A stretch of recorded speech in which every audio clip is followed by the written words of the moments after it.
speed to the city streets. We began to feel the fire. We rise like tall buildings as the chemicals, they take us higher. The night's young and it's just begun as she puts her hand in mine.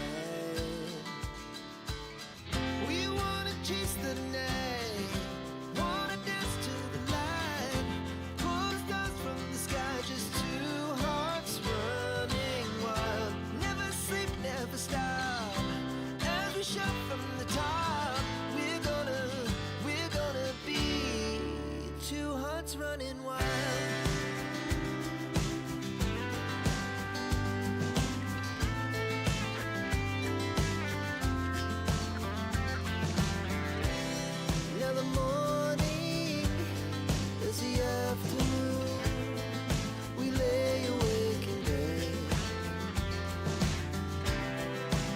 So loud as the hours pass, we're gonna do it all again. We wanna chase the night, wanna dance to the light, pull the stars from the sky, just two hearts running wild. Never sleep, never stop, as we shout from the top. We're gonna be. We're gonna be two hearts running wild.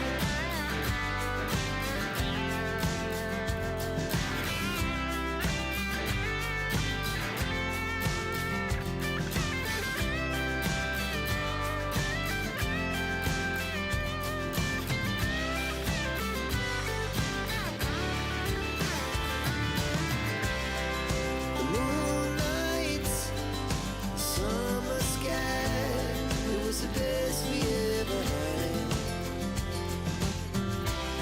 And we'll stay on forever, we'll never have regrets.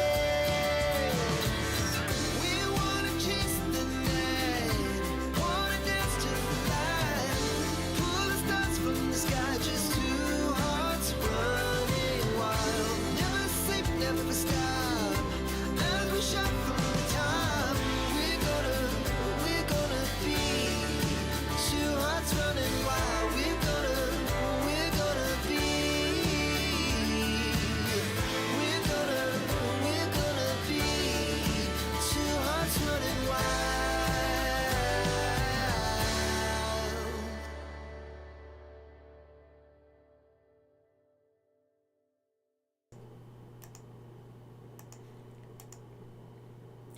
Hey everyone, welcome to an After Sunset Sunday. Glad you guys made it. I see Judy commented earlier, Judy Neighbors commented. She said that she posted the finished quilt for her stained glass quilt in the Facebook group. I have seen that and it is amazing. You guys, if you have not gone and gotten into the Facebook group, let me put a link over in the chat real quick, and that way you guys can go check out the Facebook group and go take a look and be part of the family there. All right, so Nightbot should be picking it up. We're gonna see, and yes, I know I've got a mess. Yes, all right, Nightbot did pick it up. Nightbot does like me, and I know Judy Haber is only here for a little bit because she has got to go. She's doing a 10-hour drive in one day going to Illinois. That is a very long drive. I'm glad you are here and glad you made it, at least for a few minutes. So I wanted to make sure I got in and said hi to everybody before you had to head off. See, Chloe is here. Happy Sunset Sunday. Yes, absolutely. Gotta love After Sunset Sundays. That is absolutely my favorite time. I love the After Sunset Sundays. They are, in my opinion, they're the bomb. So I'm glad you got to be here for that. Kathy from My Hobby Home is here. Welcome in, Kathy. Thank you for hanging out. I know you're always having to head out early because you've got to be up early in the morning. But I'm glad you make it. Thank you so much for being here. She says that that 10-hour drive that Judy's doing is a long drive, but possible. She would drive that when her son was stationed at Fort Campbell in Kentucky. And it's a hard drive too. Yeah, there's a lot of hard drives across the country. So yeah, I can sympathize. Rob is here. He's quilting in the man cave. Hi, Tammy and friends. Hope you all are doing well. Thought I'd pop in for a few before retiring for the night. Thank you, Rob, for being here. Chloe is also here. Thank you, Chloe, for being here. I appreciate it. I'm going to move my candy out of the way, and I'm going to adjust this camera a little bit, so I do apologize, you guys. The camera is moving. It is just the machine camera. We are going to work more on the 16-month block of the month that I did not finish back in 2011. And so that is what we are working on tonight. We are going to see if we can get it completely done. I don't know if it will work or not, but we're going to give it a try. Kathy says that she is fighting sewing on vinyl. Kathy, a couple tips that I do when I sew on vinyl is I put tissue paper on top. You can use receipt paper. You can use regular paper, but regular paper tends to be a little bit harder to tear. But I put tissue paper between the vinyl and my machine foot. And I never try to put vinyl between the near the feed docks. I was trying to think of the word. You always put the vinyl on top, and you put some tissue paper on top of the vinyl before it goes under the feed docks. And then that way you're sewing through the paper, but you can just tear that paper away. So it's not as much of a fight. So that's just my 2 cents. So welcome, you guys. Welcome in. It is After Sunset Sunday. Yes, this is about on my keyboard. I'm just hanging out with it. This has been a fun-filled day. That part is working. You keep getting a rat's nest in the bobbin area. I would do what you do when you quilt. Go ahead and pull that bobbin thread up. That way you've got your bobbin and your top thread on top. And see if that will help with the rat's nest. I'm thinking that might help. Give it a try if you can. Yeah, pull the threads up like you are working on. Yay, okay. Rob just asked to join the Facebook group. Glenda is here. She says hi to me and everyone in chat. Welcome in, Glenda. Glad you made it, sweetheart. Glad you are here. All right. Rob, you are now in the Facebook group. Welcome into the Facebook group. So one of the key things with the Facebook group is we do Sew and Tell. And what Sew and Tell is, if you have not participated before, Sew and Tell is going to enter you into the 6-month drawing. So just participating in Sew and Tell gets you into that drawing. I did forget to send one reminder out. Give me just a second, you guys. Pam is here. She says, hi, Tammy and all. Welcome in, Pam. Glad you made it. Let me send out this one reminder message real quick. And that way I am covered in my promises. When you promise people that you're going to text them that you're going to go live, you got to kind of remember to text them. Susie is here. She says, howdy. Welcome in, Susie. Andrea has also joined. She says, howdy, everyone. Welcome in, Andrea. Kathy says her bandwidth, the brain power is lacking at this point. I may just save it for another day. Yeah, I understand that too. I do. I have been cutting fabric and embroidering all stinking day. The one that I have done today, let me pull it out and you guys can see he's not going back up on the wall tonight because I would have to stand up and fix him. So I've been working on Halloween Town, and so we have a frog sitting on a pumpkin or jack-o'-lantern, and it says it's supposed to be a toad. It looks like, or it says it's supposed to be a frog. It looks like a toad. So I'm calling him my little spotted toad. So I embroidered this little guy tonight, or today, or whatever you want to call it. But I finished him maybe about an hour and a half ago, something like that. Don has joined the chat. Welcome in, Don. Glad you made it, sir. Let's see.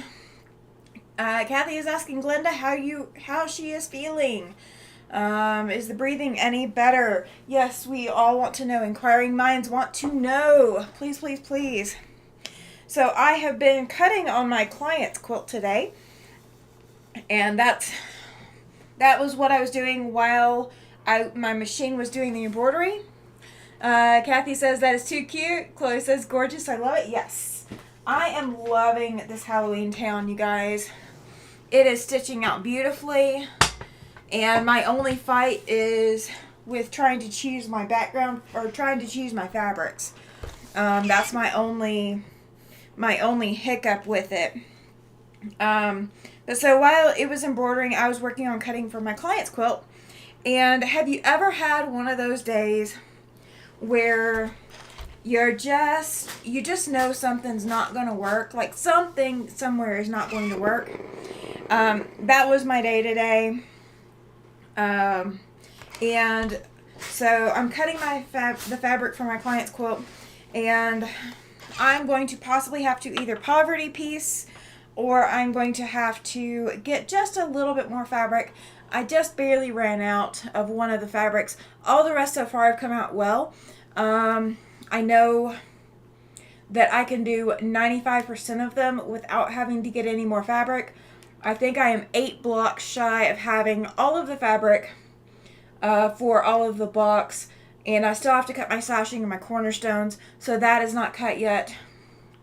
And my sashing and my cornerstones also have outer pieces that I'm not going to worry about trying to do right now as well. Pam says, love it. Haven't used my embroidery unit in years. I need to figure out software. Yes. Okay, Judy says, night all, thumbs up, and see you all in the week. Yes, please. I should remind everybody, give a thumbs up. Please give a thumbs up. Or give a thumbs down, whichever one. YouTube likes either one. But yeah, give me that if you will, before you head out.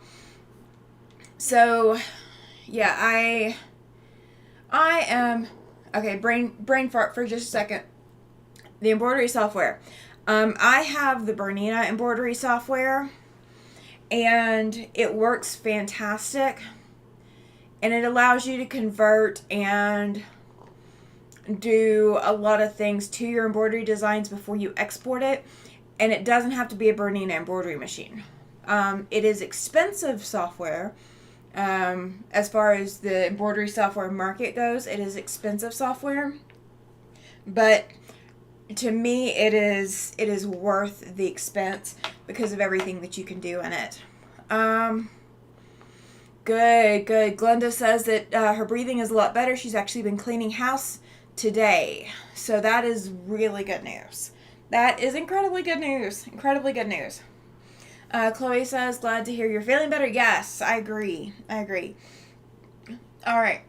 So this is what was in my bag for this one block, and let me show you. This is what the block is supposed to look like. So this is going to go on point. What I've got is going to go on point. And what I thought I didn't have before was the green, and I have the green that goes right next to, you know what, let me zoom back out, you guys, so you guys can see this. And I know, I apologize for my mess. So I do have the greens that go on either side. What I didn't have was I didn't have the browns. So I went ahead and cut browns today, and I just cut them identical to what the greens are. So we're going to play with that. We're going to see if that is what I needed. And then we're going to put these tan strips on the outside.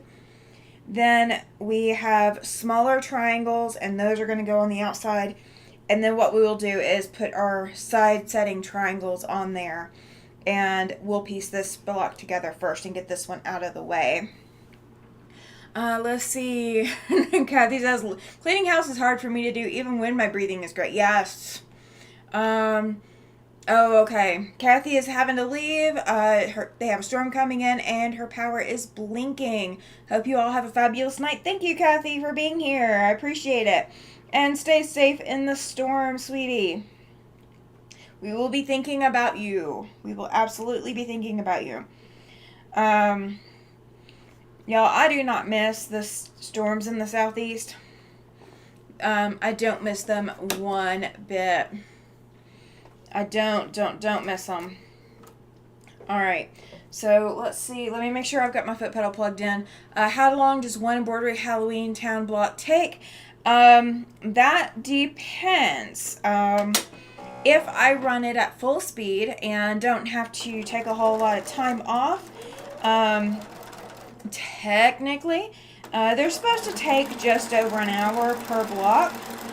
Some of them say that they're supposed to take like 90 minutes, so an hour and a half. But by the time you take into account taking the hoop off the machine, trim around your embroidery pieces, changing thread on the machine, all of that. By the time you get done doing all of that, the fastest I think I have sewn any of them so far has been 3 hours per block. So, we're looking at 7 blocks on the wall, 8 blocks counting the one I did today. So we're looking at 24 hours worth of work. And that is assuming that I run my machine at full speed. When I am trying to do something other than just embroider, I will set my machine speed way down. And I will sit and monitor it only when I've got a lot of interactions to do. So I've got to lay embroidery or lay applique fabric in place, trim applique fabric, lay new applique fabric, things like that. When I have a lot of that going on, I will sit and hang out with the machine. I don't set it and forget it kind of thing. Some people say that they set their embroidery machine and they just leave and walk away. And I will testify, I have never had any good luck if you set it and leave it. That's when you break a needle. That's when you have a thread nest. That's when something happens. So I don't tend to like to do that. I can, but I don't tend to. Let's see. Glenda said, got my borders on, but I lost cord to camera, so I can't download to post. Oh, no. Oh, no. If it's any consolation, that is my day, too. That is my day, too. And Chloe says, wow, they are worth it. Yes, they are. They really are worth it. And they do all kind of follow the same format. You applique your batting in place, and then you come back and you applique your sky. And then on some of them, the next step is appliquing the ground, which makes it super easy when it's all like bam, bam, bam, right in order. Sometimes it's you applique the sky, then you stipple the sky, which is the quilting behind it. And that's great, and that's fantastic. And then, that doesn't really take all that long, and then you applique the ground, and then you're good to go for a little bit, because then you got to stipple the ground and all this other stuff. But some of them aren't set up in that right order. So you might applique the sky in place, and then after you stipple the sky, like quilt the sky, then the next thing might be a pumpkin, or it might be the haunted house that's in the picture or in the design or whatever. So it's not all in order like that you would expect. So that makes it a little bit more challenging. Now I do have one of the things that the designer of Halloween Town did, and if I wasn't trying to think of her name, I would know it. But I can't think of her name right now. But one of the things that she did is, in the tutorial, it lists, okay, you're appliquing the sky, then you have this tack down stitch, then you have this, then you have this. So you have a listing for each block. So what I've started doing is I've got the tutorial pages pulled up on my computer, and I'm literally stepping backwards from the bottom to get through the rest of the blocks. Like some of them I did out of order just because they were the blocks I wanted to do. And I seriously thought about skipping the frog. But I'm kind of glad now that I didn't, because he is kind of cute. I mean, I was going to still do him. I was going to just do him later. But I'm kind of glad I went ahead and did him. The next one is going to be one I'm going to have to sit and watch. It's going to have probably the most thread changes on any of them. And it is the trick-or-treaters. So the trick-or-treaters are going to take a little bit to do. And, I mean, I do enjoy doing some of it. Sometimes it's just a little much. And I just wish I could get through with it all and be done and not have to worry about any of it. But it is what it is, right? It is what it is. If I didn't do it this way, you know, what way would I do it, and would I be doing it the right way? So I didn't spend all day in here. I basically spent all day from when we got back. And we actually, Chloe says, I love the frog. Yeah, I do. I didn't think I would like him. I really didn't. If you could have heard what was going on in my head before I started stitching the frog, you know, I was not thinking I was going to love him. But he is really, really kind of cute. Deb is here. She says, hi, Tammy. Welcome in, Deb. Deb S., the Pug Mama Quilter, is here, you guys. She has joined us with her giggle. For those of you who don't know Deb yet, she is quickly making her rounds as becoming she has the funniest laugh, the most adorable giggle. So yeah, Pam says, wow, I've never done that complicated of blocks, mostly baby info for quilts. Now that's a really good thing to do. All of my quilt labels, I tend to use the embroidery machine. And so having the embroidery software means all I have to do is go in and plug in information and tell it what I want it to say, and then, you know, go stitch it. That's all I have to do. It makes it really simple to do your quilt labels that way. So I do enjoy using my embroidery machine for that as well. So it isn't just for all these fun and fancy ones.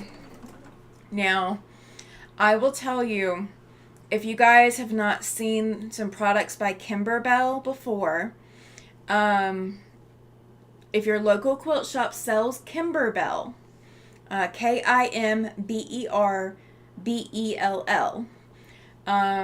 I've seen some of their lines of projects before, and I haven't been 100% sold. One of them is love notes, and it's like envelopes with like love letter type stuff and fabrics and those kinds of things, and they're kits. And then there's an embellishment kit that you can get to go with it.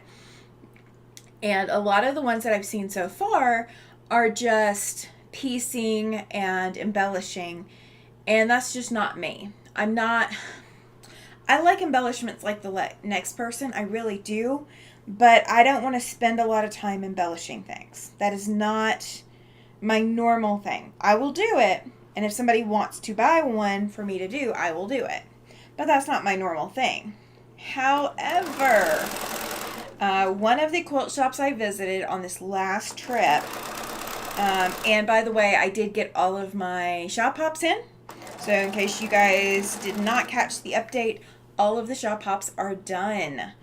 So I have actually turned in my passport, and now I'm just waiting for them to start doing the drawings at the end of September.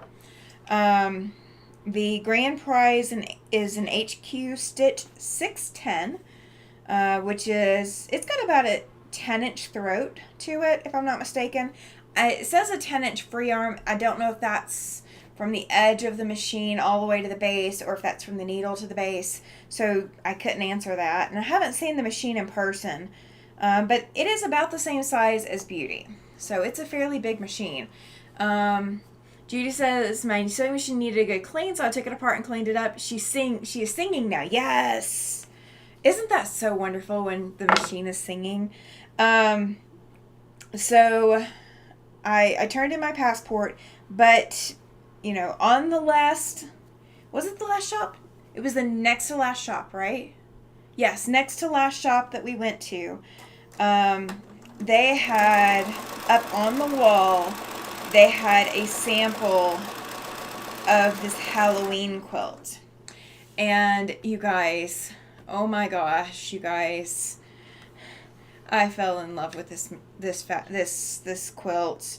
It is a Halloween quilt. It is a ladder quilt.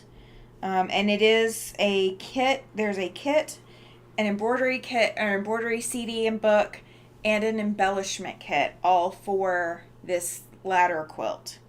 And a ladder quilt is designed kind of like a wall hanging. But we all have those quilt ladders or whatever, or I don't, but a lot of people have quilt ladders, and they want a way to decorate them, and this is a perfect way to do that. So I now am the proud owner of a Kimberbell ladder quilt kit. It is pumpkins and potions. So that is going to be my next year's Halloween project. Let's see. Chloe says, that's wonderful, Judy. It must be so nice to hear a clean machine. Oh, yes, absolutely. Glenda says, that's awesome, Tammy. Good luck. I'm hoping. So there's a lot of gift baskets as well as that grand prize. Because I got all of the shops, my name will get entered 3 times into the grand prize drawing. So I have 3 chances to win the grand prize machine, and I will also get 3 entries for the gift baskets. So yeah, it's going to be exciting. I really kind of hope that I stand a chance of winning. By the number of people that have turned in completed or mostly completed passport so far, it looks like I have a good chance, and there's less than 2 weeks left. So there's less than 2 weeks for people to complete their passports. Alright, so here's where we're sitting before I attach this. Alright, so this is the centerpiece. This is what was already put together. I now have 2 of these, and these are going to just join up against that. I'm going to nest my seams. I did press, so originally the seams were pressed in towards that center block, and so I pressed my seams out away from the center so that they will nest. And I'm not expecting all of my seams to match perfectly, but we're going to try it. Chloe says the fabric lined pumpkins and potions is very pretty. Yes, it is. I pulled out all the fabrics and made sure that the kit had every last fabric in it. And so I have handled every last fabric in that kit. They included fat eighths and fat quarters, and it even included the backing fabric. You guys, I was not expecting it to include the backing fabric. Most kits that I've ever seen do not include the backing fabric. So it is so stinking adorable that they've included the backing fabric, and it is from that same line, so I don't have to go looking for it. It is all in my kit. Chloe says, fingers crossed for you to win. I know, right? Because then I could be sewing on my HQ Stitch 610 if I do win that, and then, we could embroider on Beauty at the same time, and then I could still have Ricky for travel, and I still have the Beast for long arming. So I, could have, let's see, I've got 3 machines right now, so I can have 3 projects going. I could have 4 projects going at the same time. We're going to be hopeful, right? We're going to be hopeful.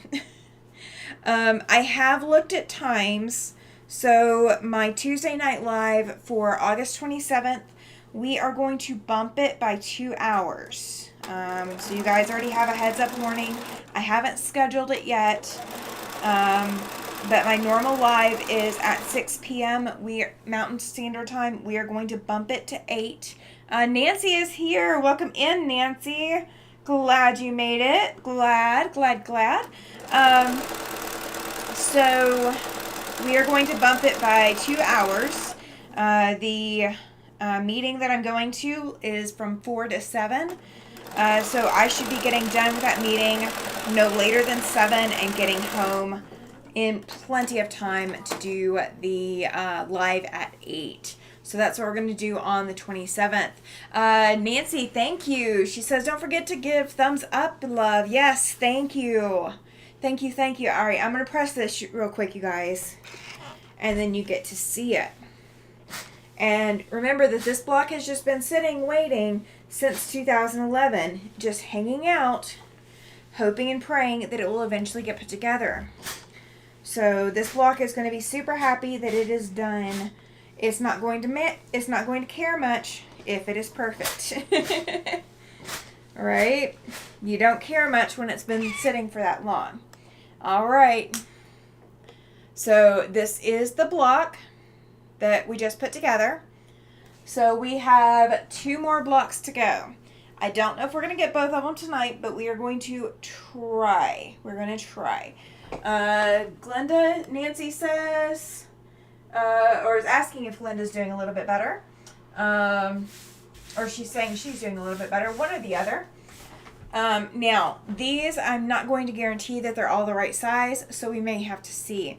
Rob says that he has 25 of 42 blocks completed for his Quilt As You Go stained glass quilt. Oh my gosh. 25 of them already? That's top notch. That is top notch. All right, so the next one that we're going to do is this one right here, and I apologize because the paper is wrinkled. It's a 4-patch whirlpool. That's what it says. And I have all of these already pre-done, but they're not trimmed, and I don't know if they're the right size. So we're going for a 12.5 inch, so 12-inch finished block. So our finished size should be 3 inches for each of these.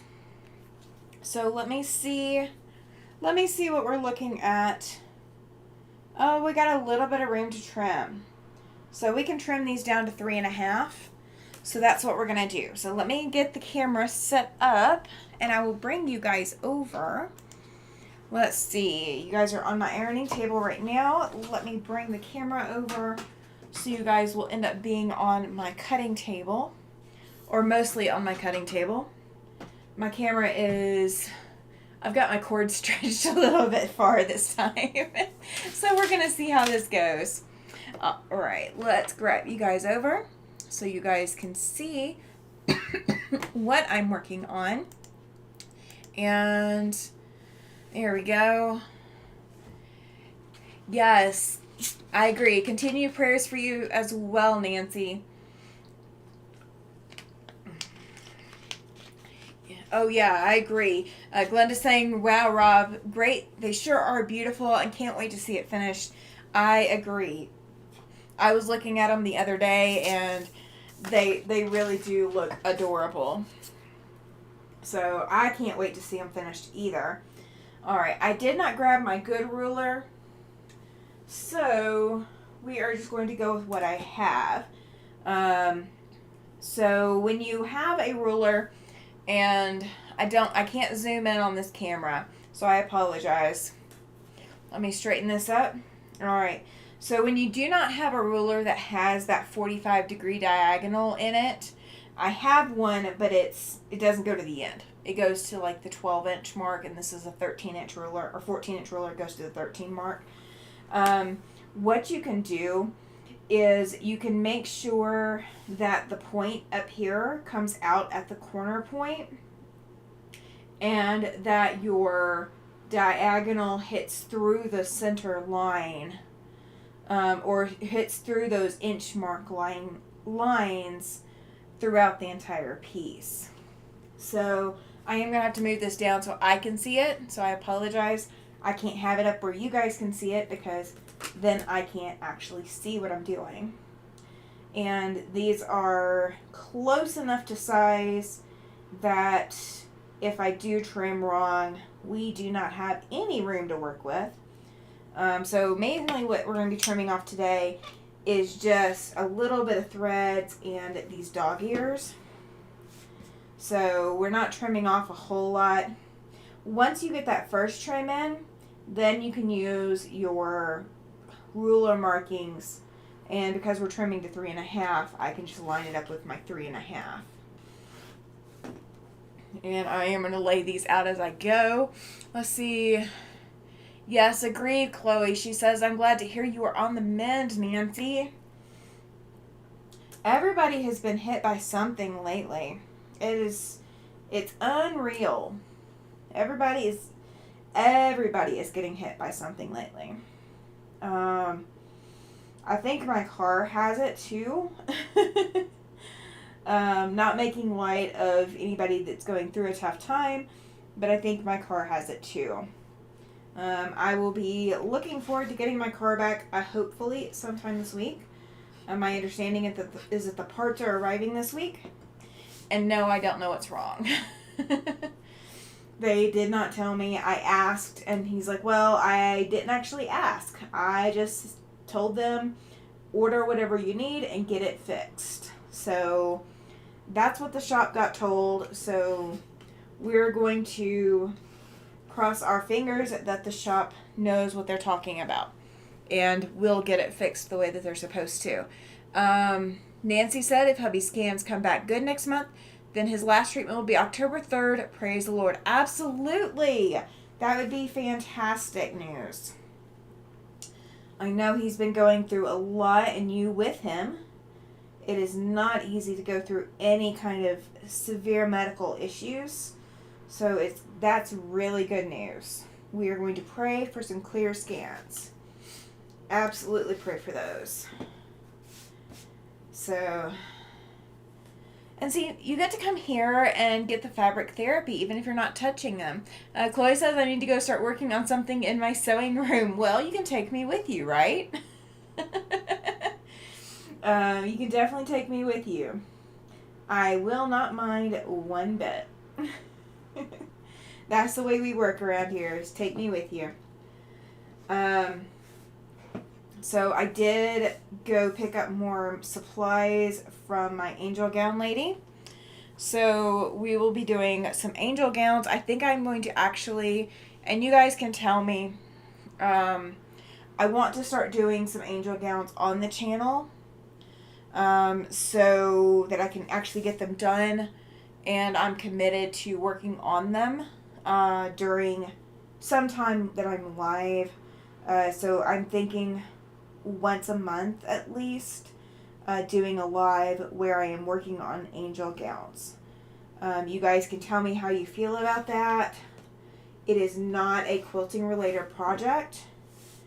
However, it is something that I need to get done, and absolutely would appreciate if you guys want the company to just come kind of sew along with me as I'm working on them.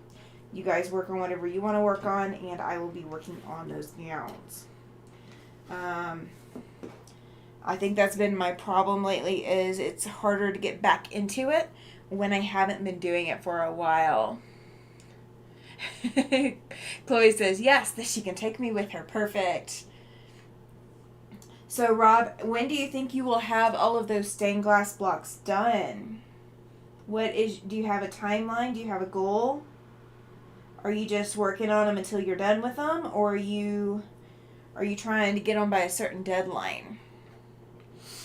And Pam is praying for Nancy as well. Absolutely. You guys are so sweet. You guys are so sweet. You're such a community. Thank you. I'm glad for you all to be here. I'm glad for the community. It really is uplifting. It really is. That was actually something I was talking with my angel gown lady about. She is struggling to get back into her what is an angel gown? Good question, Susie. So angel gowns are made from donated wedding gowns. So it is not just cotton fabric. It is the satins and whatever beading and such, lace, things like that, that are on a wedding gown. And the gowns are repurposed. Typically, a lot of the gowns that I see are mothers who know that their daughters aren't going to ever wear their wedding gown, or they are women who, or they're from women who, the marriage didn't last and they no longer have a desire to keep their gown, or whatever reason, but they are donated wedding gowns, and they are turned into the equivalent of a burial gown, for parents whose little ones do not ever make it home. So, for example, if you go into a hospital to have a baby, you're expecting to come home with a baby. You're expecting to have a C-section or emergency surgery, or you're expecting a normal birth or whatever, and you don't come home with that infant. You are not only going to be heartbroken, but it's really hard to comprehend your loss and to process it. And then when you see that infant and see the infant in pictures, in hospital gowns, it depersonalizes your child for you. So the Angel Gown program was started, I don't remember when, so don't ask. Or I can't answer that. I'll put it that way. The Angel Gown program was started as a way to not only repurpose wedding gowns, but to make a gown for those infants that don't make it, so that their parents have some kind of comfort. If I had gone in and my son did not come home with me, having the image of him in a gown specifically made in a size that fits him, whatever size that is, would have been a lot more comforting than a sterile hospital gown, or the traditional hospital garb that you see newborns in. So the gown program started that way, and there's different chapters all across the country.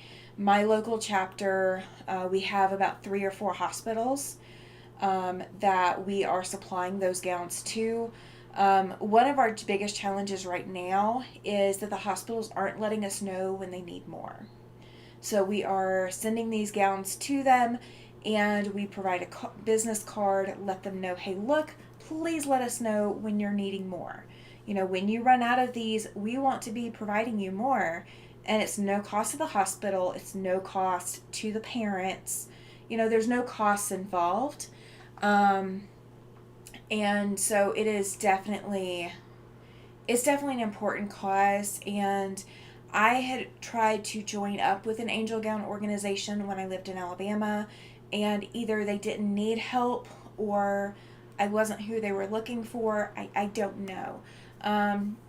But somebody posted here locally about, I've got all this stuff loaded up in the car. I walked in to Hobby Lobby and came out, and,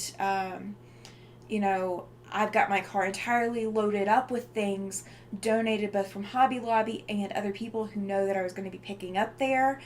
She had a full SUV load of gowns and flannel and fleece and things like that and ribbons to make these gowns with. And I was like, wait a minute, hang on. Get me in touch with the lady. Get me in touch with the leader. I want to be a part of this. I've been wanting to be a part of this. And so I've been making gowns. One of my quilt groups, our charity project for this year, was we took an entire sewing day to cut gowns, so that they can be sewn. I have 42 gowns to sew. They are all cut. All I have to do is cut the ribbon and sew them together. That is all that's left to do, is sewing them together. And so I need to get them sewn, but I haven't had time because I was moving everything around and shifting things. So now it's time for me to get back to it. So we are going to do that.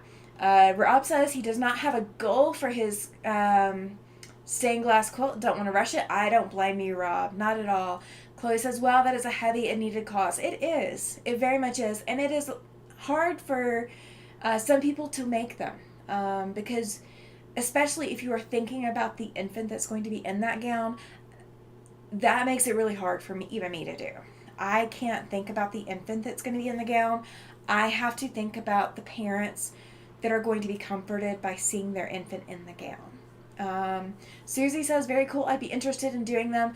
I could actually have a sewing day here in Casper.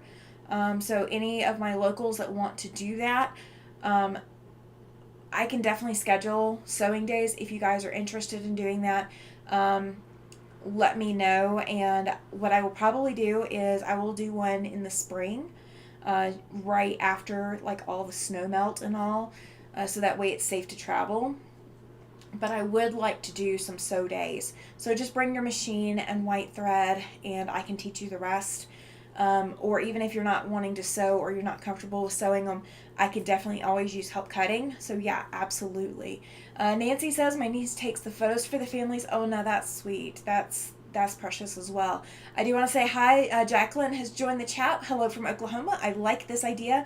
Yes, I do too. And it's been a project that's been on my heart for a while. So I'm glad I was able to get connected. Maritza is also here. She says, hola, welcome in, Maritza. Glad you made it. Andrea says, I have a friend who lost twins and benefited from that program. It was a huge blessing for her. Her babies were buried in the gowns. Yes. She went into labor prematurely and the babies were so tiny. Yes, absolutely. And part of my cause in this, and this is not, it kind of is, but kind of isn't. So my husband was a twin. He was, I don't know if he was the first or the second. Back when he was born, they didn't list, if the other twin didn't make it, the other twin was automatically the second twin, is my understanding. They didn't post birth announcements in the newspaper at the time. They also didn't post infant deaths. So things like that were not posted in the newspaper. So my husband's twin was buried the very day after he had been born, and my understanding is that he lasted about 10 hours.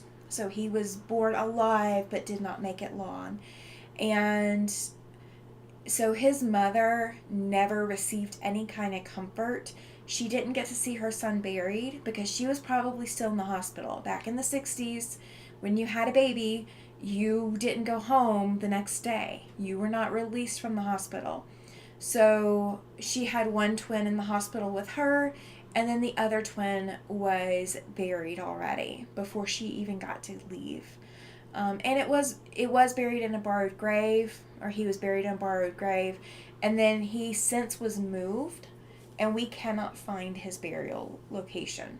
So there's a lot of things that I think would have been different for my husband growing up if either his twin had lived, or if his mother had had the comfort she needed. I think some things would have been different for my husband. And I'm not saying my husband, never felt loved. So please don't take it that far. But I do feel like his life could have been impacted differently if babies were treated then like they should be treated now, where the parents get that opportunity to hold the infant, grieve over that infant, see the infant in burial clothes, see the infant cherished the way that a mother is always going to cherish her child. Even those mothers who give up their children for adoption, or knowingly are giving up their children beforehand for adoption, whatever's going on in that situation, a mother is always going to cherish a child that's born, whether alive or not. And so giving the mother the opportunity to grieve and to cherish that memory. And pictures, I didn't even think about the pictures, but knowing that I may be making a positive impact on someone else's life and preventing that same kind of sorrow from carrying through their lives, um, that's my comfort in it, is knowing that these families don't have to go through what my husband's family went through with his twin not making it and being buried before she was released from the hospital. Chloe says postpartum depression is hard on the parent and child. Yes, it is. Nancy says she was a twin and her brother passed at 2 months and 10 days old on mama's due date. Oh my goodness. That's rough too. That's rough. I'm glad your mother got the chance to spend time with your brother before he passed. I'm really glad for that. I really wish that had been the case for my husband, but obviously it wasn't. So we can't go back and change the past, but changing the future for someone else, that's at least the minimum that I can do. And so I'm very happy to do that wherever possible. Let's see. That's so sad. Sorry for his loss. Yeah, I mean, I think the hardest thing on my husband, honestly, is that we don't know where his twin is buried. We have looked. We know where he should have been buried. We have looked at all the records. They have done ground penetrating sonar, radar, whatever, to try to find where his grave would be. But we cannot find it. And I think that is the hardest thing on my husband. But I think there would have been pictures of his twin, that might have survived to this day if the Angel Gown program had been there. Chloe says, so sorry to hear of your family's loss. Yes, absolutely. It is. No parent should ever have to bury their child, so that is always tough. Andrea says, I lost 5 babies and never got to see them or even bury them. That's a hard subject for me. Oh, I understand. I do. I have not been through that, but at the same time, I knew that I never really wanted to have children. So I got a choice in the, I could have made other choices. But I really never got a choice to not have a child. And that is as difficult of a challenge as it is, for wanting one and not getting one. So there's not ever an easy topic when it comes to child loss or childbirth to begin with, or having kids. There's never an easy topic.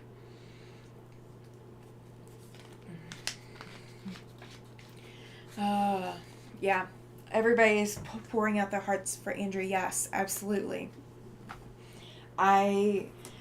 Thankfully, I have not had to bear that weight.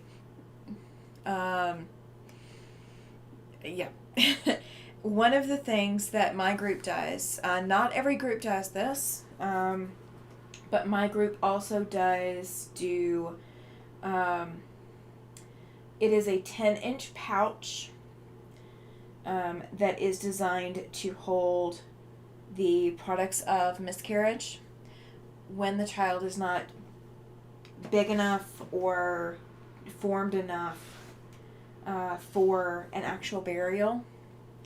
So my group does actually cover miscarriage as well.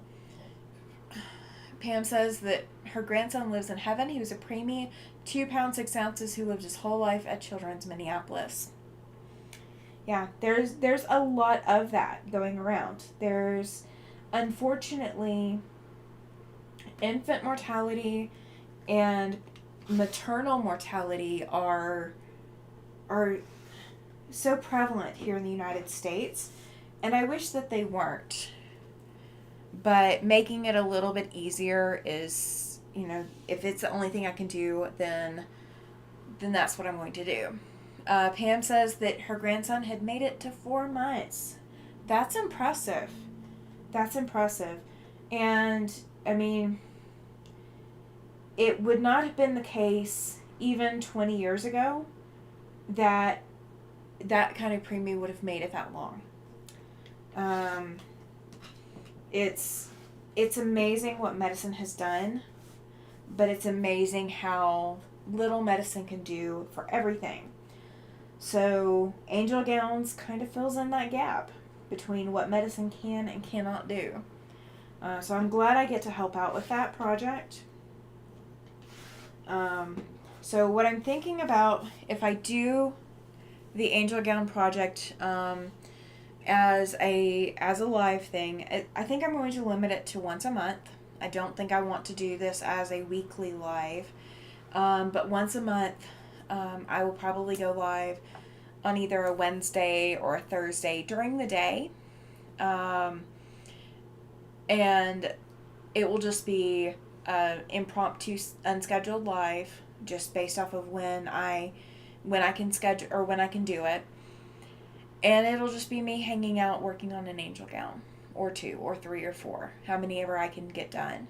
Chloe says, my heart goes out to you, Pam. I used to work at neonatal hospital. There were great successes and great losses. Yeah, there are a lot. There are a lot. Now, I will say this. I binge watch Grey's Anatomy, and I know that that is not real life. So, before you come at me, I know it is not real life, but I do binge watch Grey's Anatomy, and the episodes with infants in it always get me. Those are always the ones that cause me sitting there. I'm sitting there ugly crying. 9, 10 o'clock at night, I'm ugly crying to Grey's Anatomy. The infants get me. The infants always get me. Even when it's a success, the infants still get me. Every single time. You guys can kind of start seeing this pattern come out over here as I get these trimmed up. These are awful. These half square triangles are not even close to all the same size. Some of them I'm getting more off of them than others, and it's mainly because the fabric has been stretched. So we are just going to see what we end up with. That's kind of all we can do is see what we end up with. Because there's no other way to do it. There's no other way to do it. We are praying that this makes sense by the time I'm done. And no, I have no idea what I was thinking doing half square triangles at this point in my quilting career. I have no idea what I was thinking. Other than I was very confident that I could make it work. It only took me 14 years to get to the point where I could make it work. How many of you have pulled out a UFO from ages gone past and you wonder what the heck you were thinking? This is that project for me. What the heck was I thinking? Oh, this is the best community on YouTube. Thank you, Pam. I'm glad to be a part of it. I really am. There's a lot of quilting communities out there. There's a lot of sewing communities out there. And I'm glad that I could be part of one that is as heartfelt as this one. Chloe says, you were confident. Yes, I was, right? I was incredibly confident. I was Superwoman. I had to have been. I was the queen that could not be denied. I was something. Let's just put it that way. I was definitely something. Oh my goodness. Oh my goodness. So I'm probably going to sash this. I think the idea was to sash this in this pink dot fabric that I have. I think that was the plan. And I think that's what we're going to stick with, is I'm probably going to stash it in that because it's the only fabric from all of this that I have that much of. So I think that was the plan. And I have no idea how big this is supposed to be. Once it was all put together, I have no idea. So we're just going to put it together and call it good. And I don't know what's going to happen to this quilt. It's definitely going to be one of those that I test the cutie frame with. It's going to be one of those that I am not ashamed to admit that the quilting will probably be as equally challenged as the piecing was for this quilt, because I don't know that I want to custom quilt it. Even though it might call for it, I'm not sure I want to do that. So we're just gonna see. We're gonna see. All right, let me bring you guys back over to the machine. There we go. All right, so now you guys can really see this laid out. So what we're gonna do is, let me grab my screen so I can see you guys. There we go. I can see you now. You guys are so pretty. We've got like 23 people watching, you guys. I'm in awe. My Sunday nights have like taken off. I'm very happy with you guys being here. All right, so I have no idea where I had this thread from, but I actually sewed this with red or maroon colored thread. So like I don't have that thread anymore. So we're not going to sew it with that thread. We're just going to sew it with the white that I have loaded in the machine now. I'm not sure that I even used 100% cotton back when I sewed this together originally. So yeah, we're just going to go with what comes out of the machine when it's done. That is literally what we're going to do, is we're just going to go with what comes out. We're just going to like it. Oh, woohoo, new name. So Fun Creations. She says, hello from North Texas. I am new to your channel. Well, welcome in. Welcome in. Now, if you would like me to call you something other than So Fun Creations, if you would tell me what name you would like to go by, I will absolutely honor that. I tend to remember most everyone's names, and everyone here can tell you. I tend to remember everybody. So please let me know. Judy says, that's awesome that your channel is growing. Thank you. Yes, I agree. I agree. I am always happy to have new subscribers, and my community here is always going to stay free. That is one of my tenets for my channel, is it will always stay free.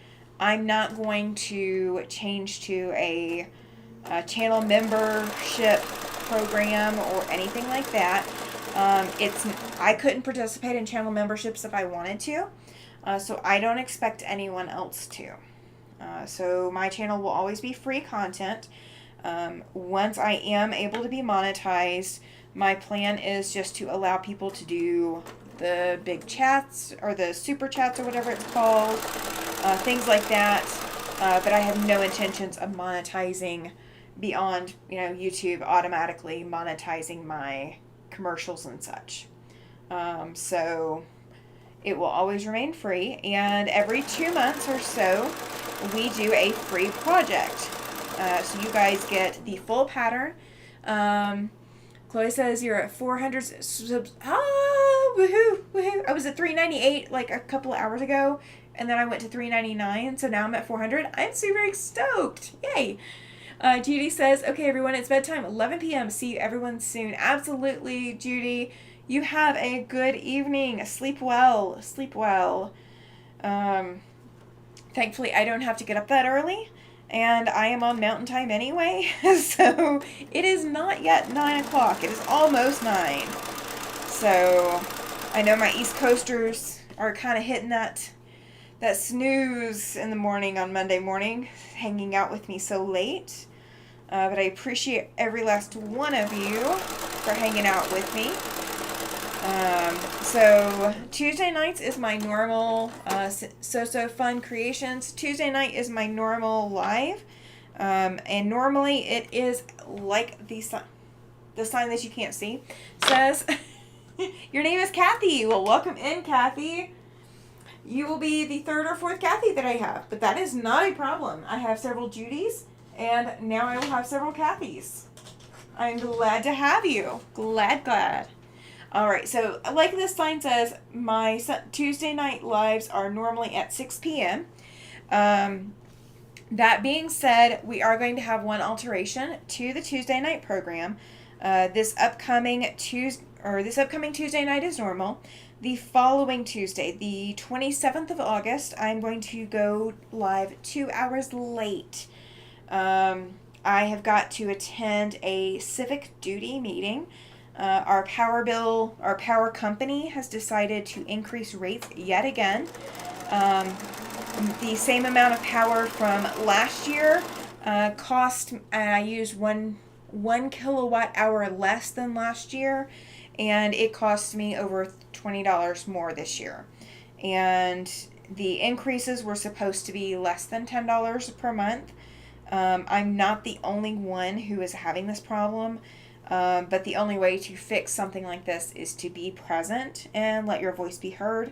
So I will be at the meeting that they scheduled inconveniently for Tuesday, so on the 27th.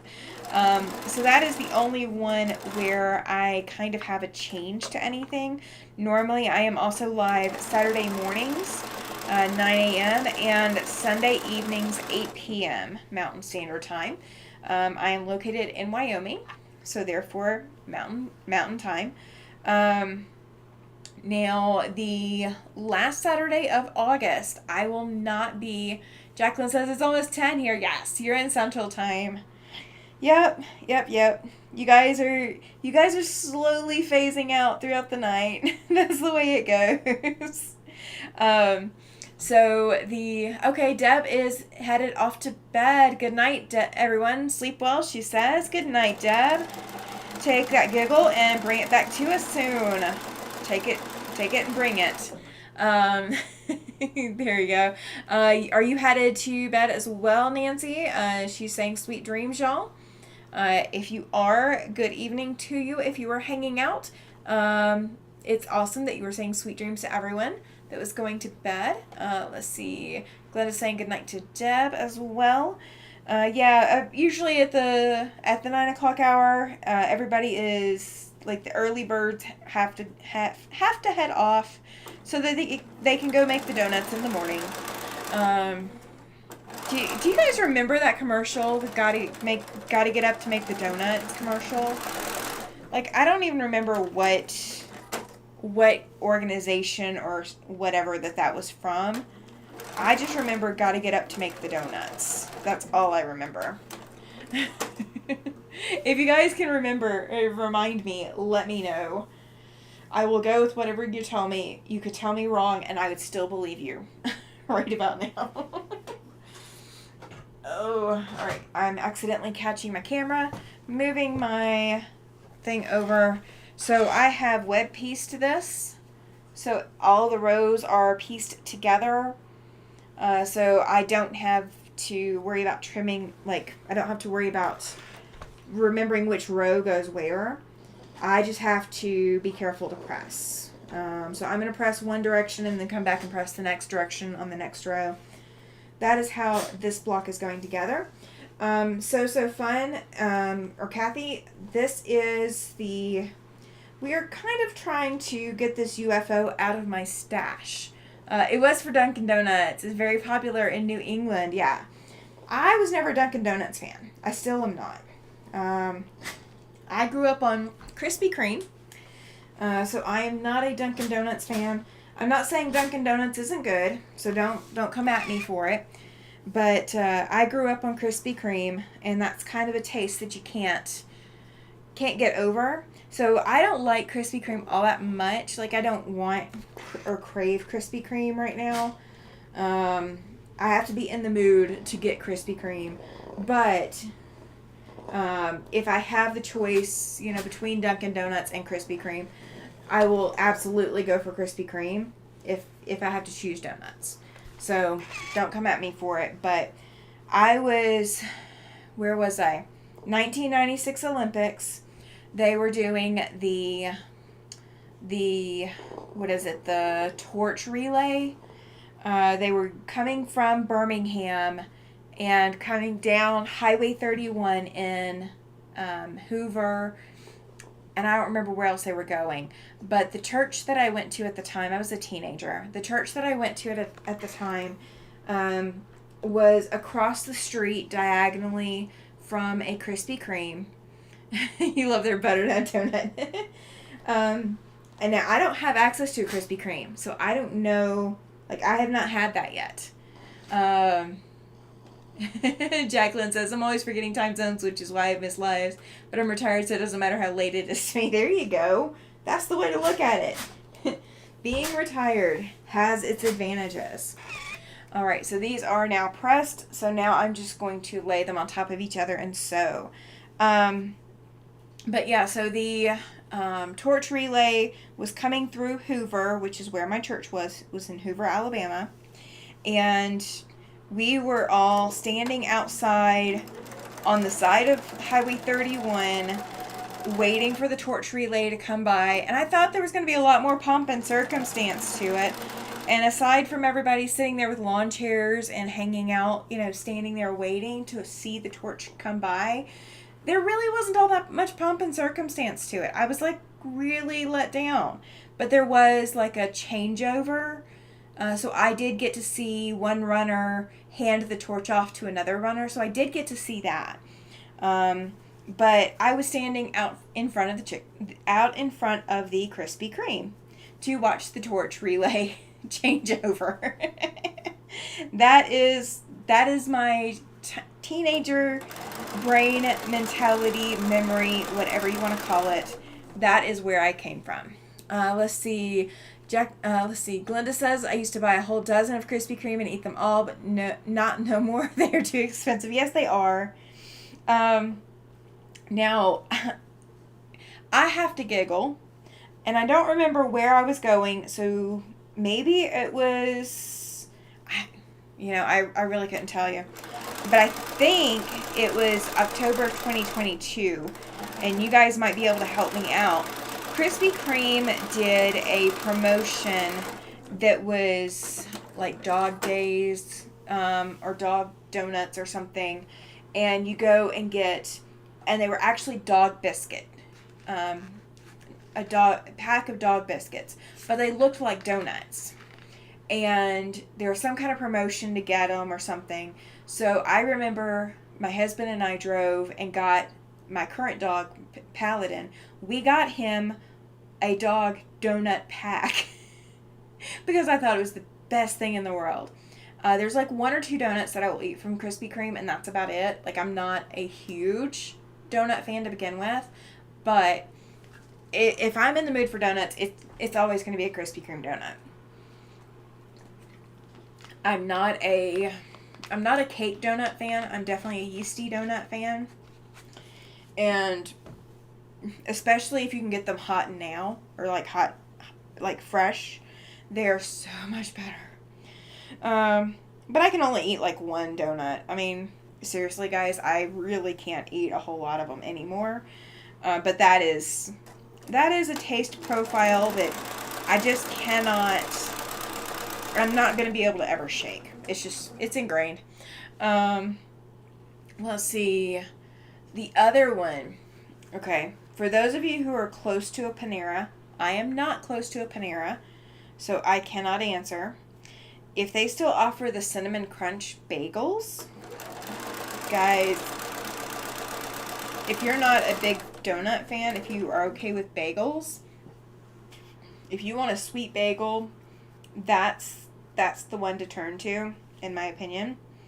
I used to go get a Cinnamon Crunch bagel from Panera, sliced and toasted, and all I would put on it would be butter.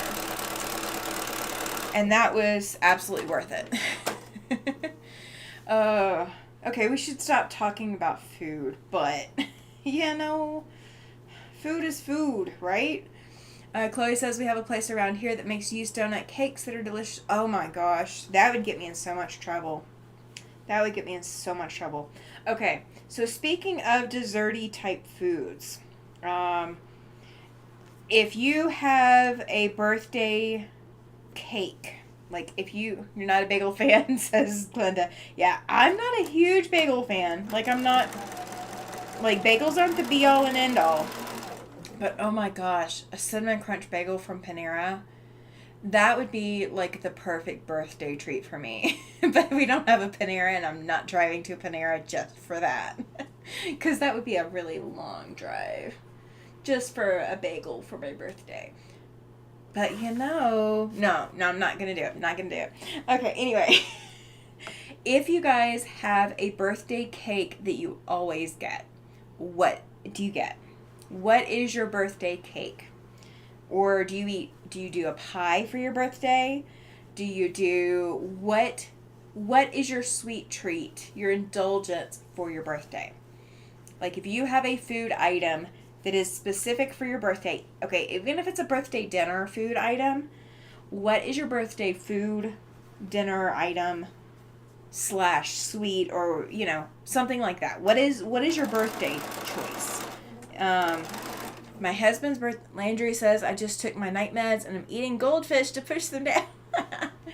I do plain Ruffles chips for my, that is my take with my meds at night. Because it's just salty enough and just starchy enough. Andrea says carrot cake is her birthday one. So fun. Kathy says Krispy Kreme was my husband's favorite. Yes. Oh yeah. I mean, I won't drive all the way to Krispy Kreme because it's really, really far away. But oh my gosh, yeah, Krispy Kreme is it. Glenda says red velvet. Oh. You like it with the cream cheese, don't you? And Andrea, what kind of icing do you put on your carrot cake? Because I don't know what the standard is. I think it's also a cream cheese, isn't it? Is it cream cheese icing for both the red velvet and the carrot cake? Let's see. Pam says, I don't have one, but my daughter's is homemade chicken and black bean burritos made by me. Oh, that's perfect. That's a sweet. That's a great food option. My husband's is tacos, and made by him. He only eats tacos that he makes. He does eat tacos other places, but his favorite is always homemade. It is cream cheese icing, says Andrea. Let's see. Chloe says I make a box chocolate cake with heavy cream frosting and a nip of Kahlua mixed in. We call it Kahlua cake. Delicious. That kind of sounds good. I'm not a huge chocolate person, so I might have to pass on the chocolate part. Chocolate's just not my thing normally. So the husband chooses tacos for his food, and every tacos is her birthday dinner too, Chloe says. Perfect. My husband will like you even more. So his is tacos and cherry chip cake. So if you've never seen cherry chip before, Walmart used to carry cherry chip cake mix. They don't carry it anymore. We found it at our local grocery store. My favorite birthday meal is Texas barbecue, says Andrea. Oh my goodness. Well, I guess it's good that you live in Texas then. Mayonnaise cake. Okay, what flavoring are you putting with the mayonnaise cake? Because I've heard of mayonnaise cake before, but I don't know, like, what flavor is it? Is it like a vanilla cake? Is it, do you put, like, a seasoning or something, like a different flavor in with it? This is that block that we just finished. All right, so we got one more block to go, you guys. All right, and it's going to be the tough one. So we're going to see what we have to do. We're going to see. I apologize. I'm going to have to stay in front of the camera. I'm sorry. Oh, me and my big belly. All right. There we go. Okay. Yeah, I completely moved the camera. Hi. Sorry. I can resist. Cherry chip sounds really good. Yes, it is. Now, I will caveat it. It is really hard to find cherry chip cake mix now. I had to message the message the manufacturer and make sure that they still made it because we were having that much trouble finding it. Portillo's hot dog meal for my birthday treat. That sounds good. Made with cocoa, says Susie. Okay, so it is a chocolate cake. Chocolate. Okay, that makes sense. That makes sense. Because the mayonnaise is balancing out that chocolate as well as being the binding agent. That's kind of cool. That's kind of cool. All right, so I'm going to show you guys up kind of close what this looks like. And don't hate me because this looks horrendous. First time hearing about mayonnaise cake, we'll have to research it. Yeah, mayonnaise, okay, so mayonnaise is made with eggs, or traditional mayonnaise is made with eggs. If you don't use traditional mayonnaise, it likely will not work. So you can't use vegan mayonnaise to make a mayonnaise cake. You do have to use actual regular mayonnaise because the substitutes to make vegan mayonnaise do not make, and you can't use Miracle Whip. Like, you can't use the whipped spreads or whatever. You have to actually use mayonnaise. So the egg, I don't remember what goes with eggs to make it. I think it's eggs and oil, but you have to use actual mayonnaise to make a mayonnaise cake. Yeah,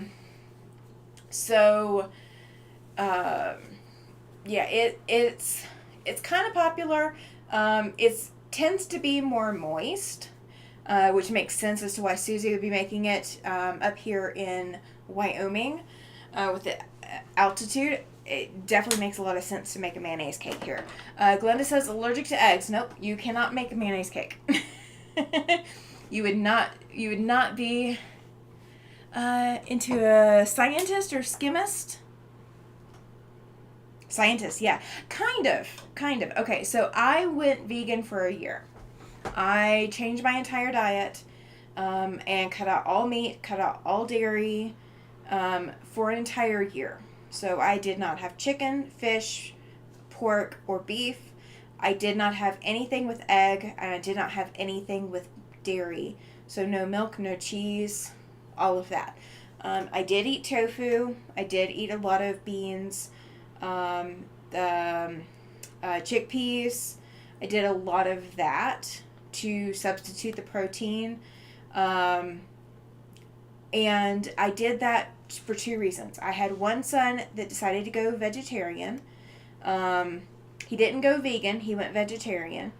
But that means he was actually originally not even eating fish.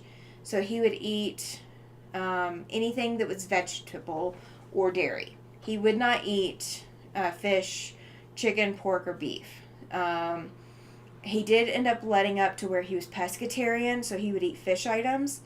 But he could eat dairy. However, at the same time that he did that, my son had been diagnosed with an egg and dairy allergy. So my son needed to be off of eggs and off of all dairy for a year. My son could eat meat, so he could eat the beef, chicken, pork, and fish that my other son couldn't eat or wouldn't eat. But with going vegan, anything that I made for myself was going to be safe for the child with the allergy, with the milk and egg allergy, and it was going to be safe for the vegetarian that decided he didn't want to eat any meat whatsoever. So my changing my diet was more to accommodate both of the kids and to see whether or not it helped with my chronic illness. Spoiler alert, it didn't really help with my chronic illness. And when you are on limited income, it is incredibly hard to eat a restricted diet like vegan or vegetarian when you do not have the funds to buy the products that you would need to buy. And there were some things that I was actually developing allergies to that were common in the vegan world. So the brewer's yeast or whatever, I don't remember exactly what it's called, so don't come at me because it's been that many years. But there was some kind of yeast product that you have to use to make the fake cheese or the things that taste like cheese. And I actually started having a reaction to that. So I couldn't do that either. Susie says, I'm celiac and works well with gluten-free flour. I've made it with Miracle Whip. Oh, you have made it with Miracle Whip, so you might be able to do it. Glenda says, I tried to find things to replace the eggs, but nothing worked for me. It is really hard. It is really hard to replace eggs, especially as a binding agent in baking. Baking is the worst when it comes to eggs, just because the majority of our society is built on baking items with eggs in it. My biggest success with being vegan for a year was actually eating Indian and Mediterranean diet foods. Yeah, the egg replacer, it can be awful. I didn't even use an egg replacer. I couldn't because there was something in it that was not on one or the other kids' list. I couldn't remember what, but we didn't use an egg replacer either. We just substituted by not doing meals that required any egg. So that was how we did the egg replacer. We just didn't do an egg replacer. All right, let's see. Yeah, absolutely, Rob. He's sorry to Glenda about the egg allergy. He eats 6 to 8 eggs a day. They are my protein. I can do, my breakfast is typically, if I fix my own food, I fix 1 or 2 eggs and mix it with cheese. So, like, my diet right now, if I'm fixing my own food, I couldn't eat my own food right now on a vegan diet or with an allergy. So, yeah, no. I completely understand. All right, so this is where the block ended up so far, okay? It is horrendous in the middle, okay? So, up here, it doesn't even line up. You guys can see the difference. It did not line up at these points here. It does not line up at the center. Like it's cut off. Like you can't see points. So that was my center seam. And it does not line up very well. But what I think I'm going to do is I'm still going to try to assemble this as it is. So what I'm going to do is these points that don't match or whatever, I am going to manually trim. I'm just going to finger trim them back. Like I'm not going to cut them in case I need to take them back out. So I think that's what we're going to try, and we're going to see if we can do this. Because we've got 40 minutes, and I think I can do this in 40 minutes. We're gonna hope. We're gonna hope. Yeah, Glenda says, thank you, Rob. I love eggs, but can't stand the hives. Yeah, no, absolutely not. Chloe says, making 4 at a time flying geese. I will square them up later when I can focus. There you go. That's the way to do it. Wait until you can focus in order to do the hard stuff. The hard stuff can wait. All right, I am going to have to turn the light on because I need to be able to see what I am doing, but I'm going to turn it as far down as I can. I cannot see this well enough in order to sew it. So I turn the light off, and we are going to see, oops, that probably ain't going to work. Helen, I love it. Welcome into the chat, by the way. She says, on a galloping horse, you'll never see it. That's probably accurate. That's probably very, very accurate. I don't think, but I think I might actually, this one I might see. I might see this one. This one's bad. This one's very, very bad. It's been a while since I've done one that's been this awful. But I am starting with the worst one first. That's what we're going to do. We're starting with the worst one first and seeing what we come up with and if it's salvageable or not. And this is one thing that I always recommend. So if you are having to finagle something, jerry-rig, you're having to throw the kitchen sink at it, whatever monikers you want to use for what you're having to do to make it work. Pam says, yes, Helen, or it can be quilted over. Yes, that may be what happens. Yeah, I'm gonna rip a seam already. Oh, it is not even galloping horse approved yet. We're working on the galloping horse approved. Oh, but if you have to throw the kitchen sink at it, like if you're having to do that much extra to it, just choose a few select, sailor's language book words to use and use them under your breath as many times as you need. That's my therapy. That's my therapy. It's just use the few select sailor words under your breath and call it a day. Right? Took me 2 days to make 5 state flower blocks, so I'll never see or tell. There you go. I mean, this quilt has taken me years at this point, so I'm flexible. I'm flexible. We are not on that much of a timeline beyond I just want to see this done. And that is about it. I want to see it done. I want to be done with it. Okay. That is, let me take out one stitch and it's galloping horse approved. We have gotten galloping horse approved, you guys. It is close enough. There we go. That'll work. Is it pretty? No. Are you guys going to see the seams? No.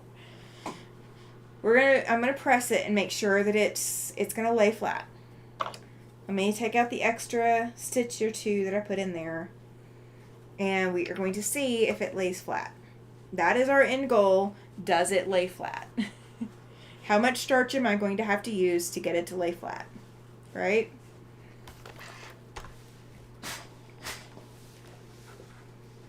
Oh yeah, it looks horrible. I may still rip this particular one out. Just depends. So you guys now have proof that did not come out as planned. Alright, but that's the worst one. If all the rest of them come out better than that, then we're cooking with gas, right? Right? Cooking with gas, cooking with oil, whatever the phrase is. We will take it as it comes. So yeah, I did get, I didn't bring them in here with me, but I did get both of my quilts back from the state fair today. The one that was the super secret project for so long, I did not get anything on. Spritz, yes, it will get it. It will. I may still rip the seam back out of one side just to fix it a little bit more, but if I don't, then it is what it is. And it will get a lot of starch. It will get a lot. And just for the record, these are actually just tacked down with basting stitches. So I'm going to have to come back in and stitch them down with actual stitches, not just basting stitches, because they're not going to hold. These are not going to hold very long. So yeah, there's going to be more stitching involved in this thing than what I originally planned, but it will be what it will be, right? Andrea says, do the center like you would a Dresden with a circle in the middle, and then the rest will not look as noticeable. I kind of thought about that too. I was thinking that I would just do this as a Dresden, but I have these pieces already cut, and I don't think I have a big enough piece to do it as a Dresden to just lay on the back, because I'm trying to stick to all the fabrics that I have left from this kit. So I'm trying not to delve into new fabrics, at least not for everything else. Oh, wow. Giovanna says, good morning, everyone. Good morning. Good morning, good morning. It is early for you. It's late for all these East Coasters, but it's early morning for you, right? Oh, welcome, welcome. We are working on the last of the 16-month block quilts. pieces, and this one is coming along as horribly as humanly possible. But that's okay. We are just going to live and let the quilt live as it wants to live. In whatever case that it wants to live in. And I will come back and trim these extra little threads too later.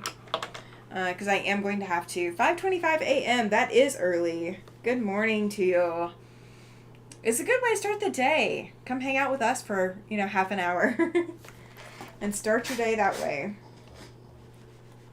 I could not think of a better way. You got to wake up that way. Alright, so got 2 out of the 4 of these pieces on. So now we're going to do the other 2. And see if we can get those to come out halfway decent. And we are going to turn that. And yeah, we are very much winging it this morning, Giovanna. It is morning for you. It is evening, late evening, drunk, not drunk. What was I going to say? Punch drunk. There we go.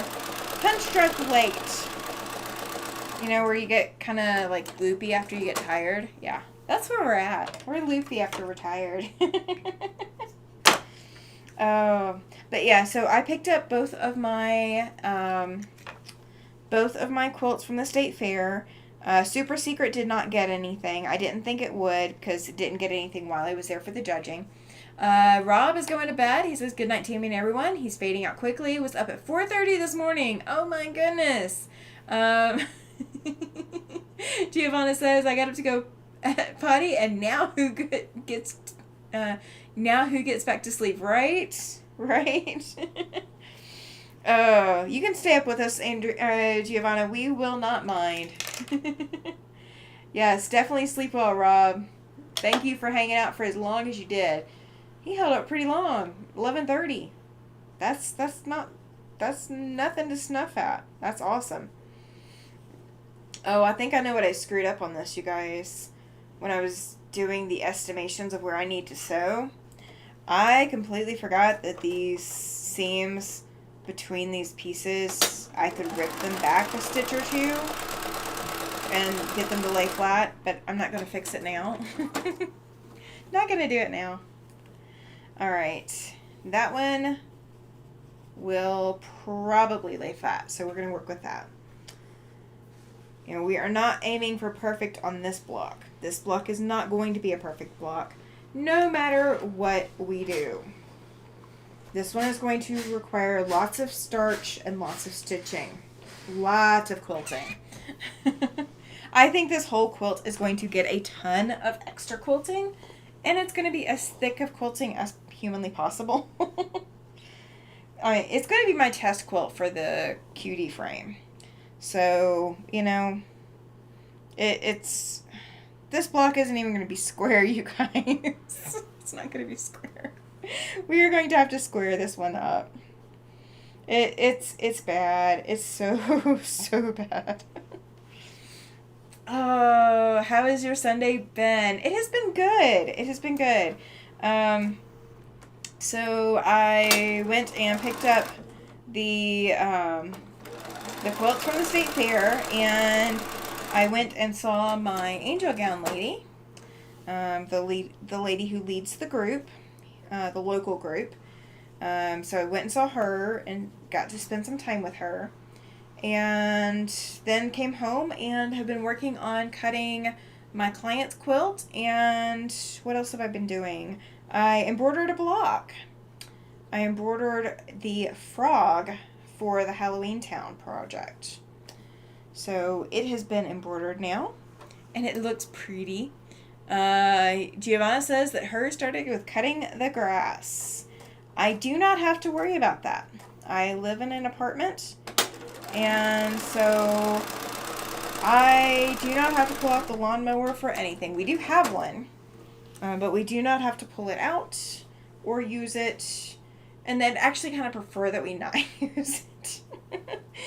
Oh, I could just imagine if we started pulling out the lawnmower that we might get a few complaints from the neighbors who might report us to the management company, and the management company might have a few choice words to say to us if we pulled out the lawnmower.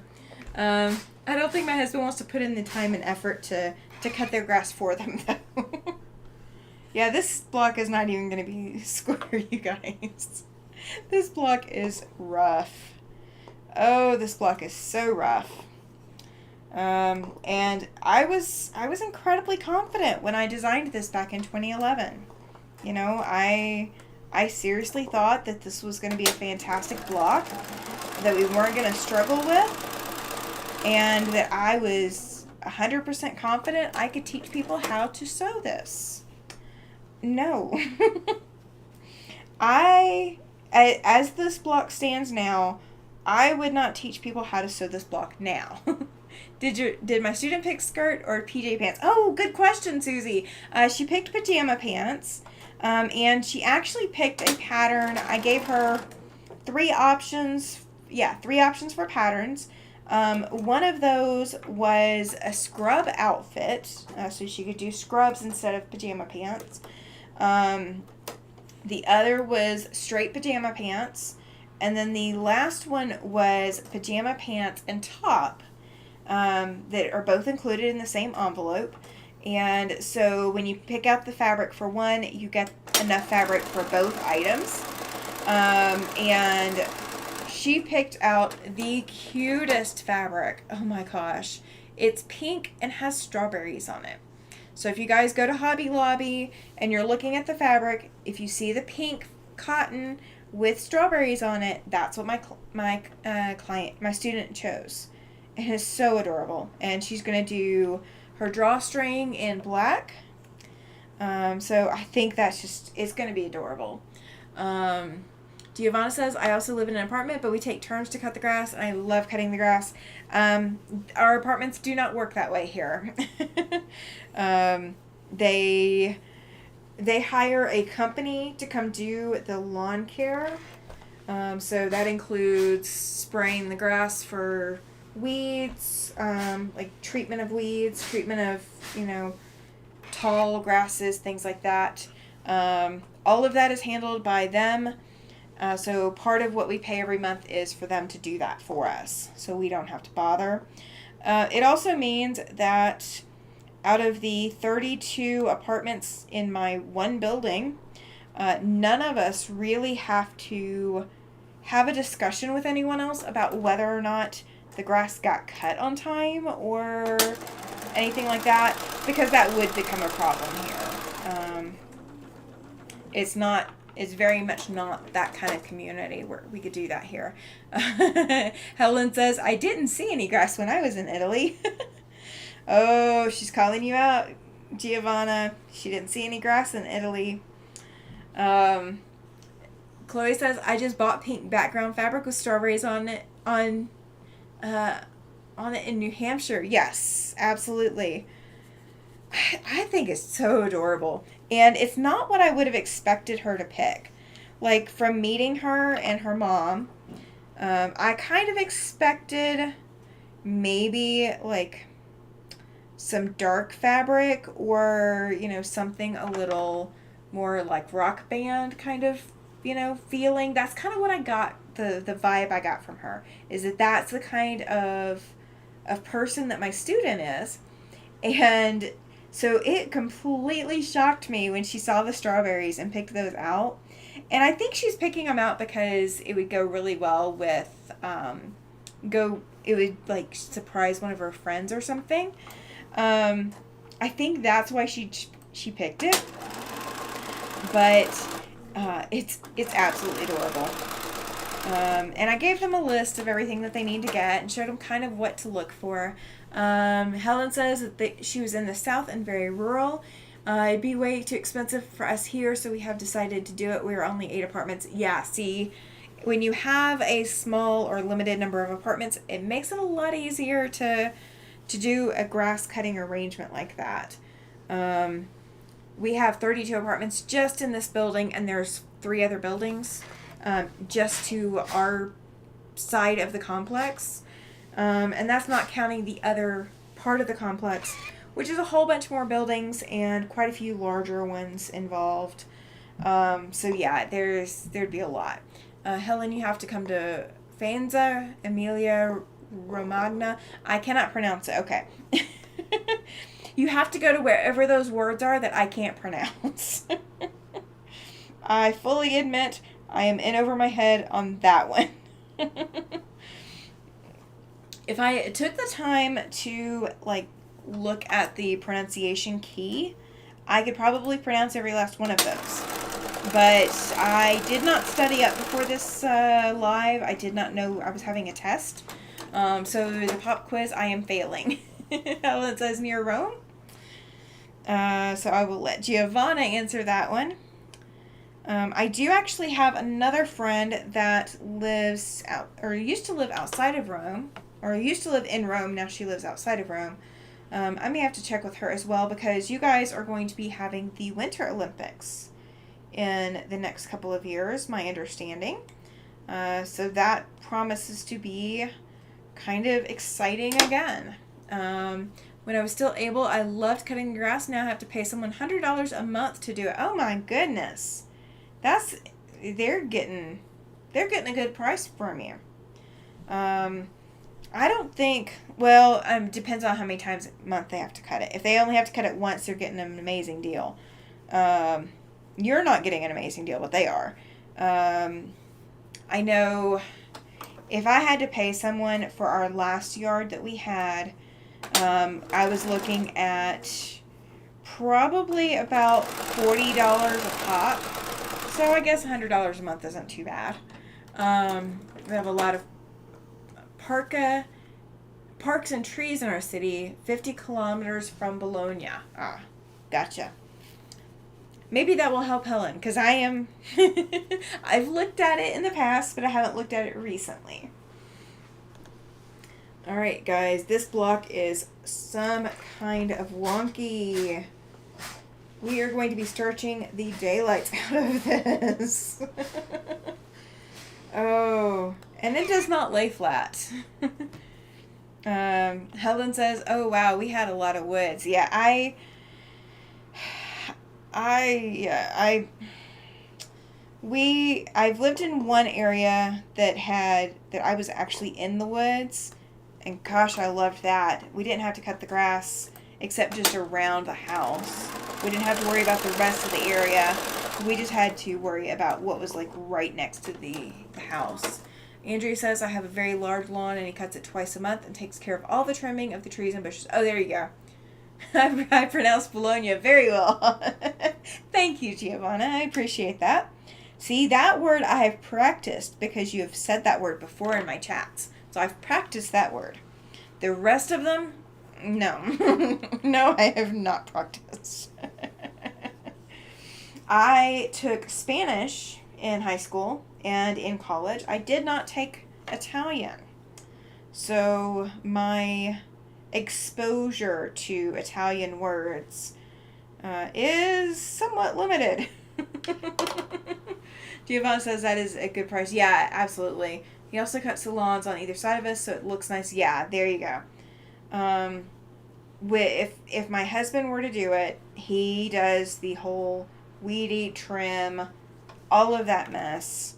When I was having to do it, when he was traveling, when we lived back in Alabama, I would go out in the morning, early morning, before it got hot, and I would cut a quarter of the yard, and I would have to come in and take a break.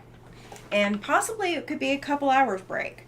And then I would go back out in the afternoon and cut an eighth of the yard, and then I'd have to wait until after sunset to cut the last quarter of the yard at the front, or the last eighth of the yard at the front.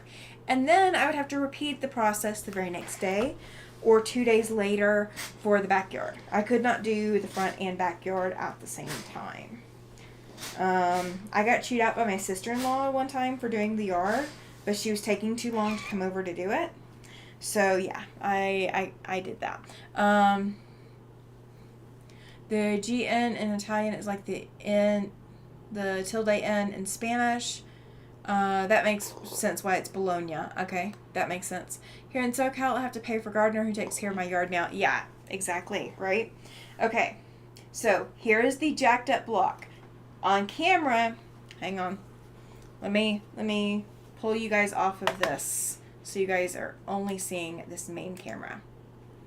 Okay. So here it looks fantastic, comparatively speaking. I mean, you see the one really awful section, like right here. You see that. But overall, it doesn't look too bad. Here, the seam is like not even close to where it needs to be. So like my corner piece does not lay flat where it's supposed to be. And same thing on this corner here. So I have two that are the right size and two that are not the right size for this block. So I may see if I think I had more of this fabric, this dark maroon fabric. So I may swap it out and recut these templates and see if I can assemble it decently enough. But that gives us all of the 12 blocks for the 16-month quilt. That being said, let me grab the chat. There we go. It really doesn't look that bad. Yeah, it does in person. Giovanna says, I have a battery machine and the grass was too long, so it didn't finish. I have to finish it today. Yes. Helen says it's beautiful. Glenda says it's beautiful. Pam says I like it. I'm glad you guys do. I mean, I really am. It's just, it is seriously jacked. It is seriously jacked. Andrea says, I like it actually. You can say that it is exactly the way you designed it. Wonky is a thing now. True, it is. I mean, it's going to be what it's going to be. It looks cooler than it on camera than it does in person. Looks a lot cooler on camera. But that finishes all 12 of the blocks. I'm not going to have time tonight to sash them. But what I'm going to do, oh my gosh, you guys. It looks, once you put it up on the design wall, every little oopsie in that block shows. But that is the last one. That is all 12 of them up on the wall. Let me actually see if I can get it where you guys can see them. Let me see real quick. Okay. Oh, okay. Maybe that will work. I just gotta tuck myself out of the way. Okay. So we have the block way up here is Flying Geese. And they were supposed to be all darks put together and all lights put together, and that's not what I did. When I put them together, I mixed the darks and lights together. So they're unique. This is kind of like a card trick in the way that it's assembled. We did that one the other day. This one right here at the top. This one is one that we assembled today, and it is all half square triangles. This is the other one that we assembled today, and it is the on angle pointed block. Put it in the corner of the quilt so you don't notice it so much. Oh, it probably will. It's just where I laid it up here. You did it. I think you can fix it. Yeah, exactly, right? This block right here was previously done. It is too small. It is smaller than the rest, so it will have to be fixed as well. That block is one of the ones that we've done. It was on a previous live. And it kind of looks like a thread spool or bow tie. This block right here is kind of the thread spool block. This is a Drunkard's Path block. This is the one that we just did, and with this camera in the way, you guys are going to have a harder time seeing it. So this is the one that we just finished, and like right here you can kind of tell, and out here, if you were in person, you could tell that it's way off. This block was already done. This is a leaf block.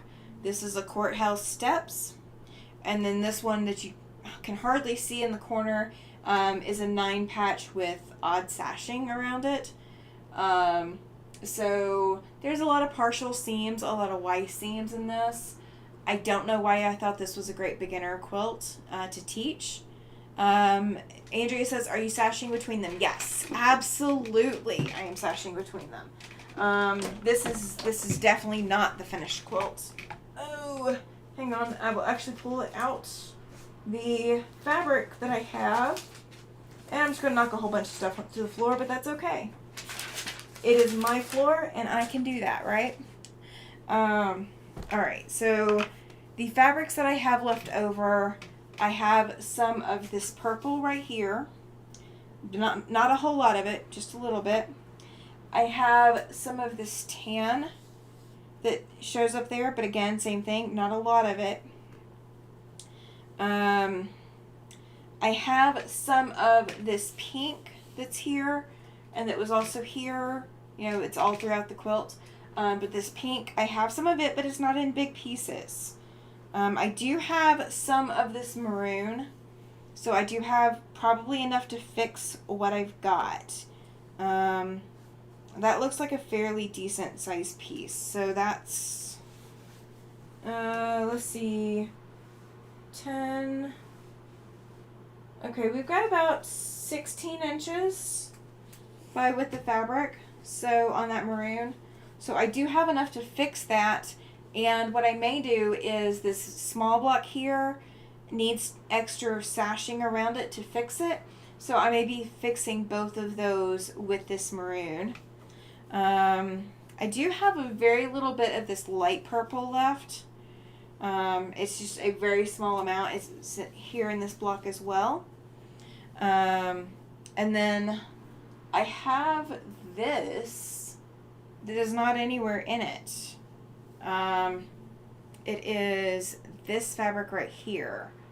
And this is nowhere in the quilt, but it was with the quilt kit fabric, so I have no idea what happened to it and why it didn't end up in any of the blocks, but it's not there. But there's not a lot of it left either. And then I have, this is, easily. We are looking at 2 yards. This is the pink version of the brown dots. Okay, so this was supposed to be my sashing and border. So that is what is going to go up around all of these. So, and it is not in any of these blocks, but the brown dot is. So the pink dot is going to be the sashing and borders and such. And I will put something together, and all these little bitty pieces will go on the back.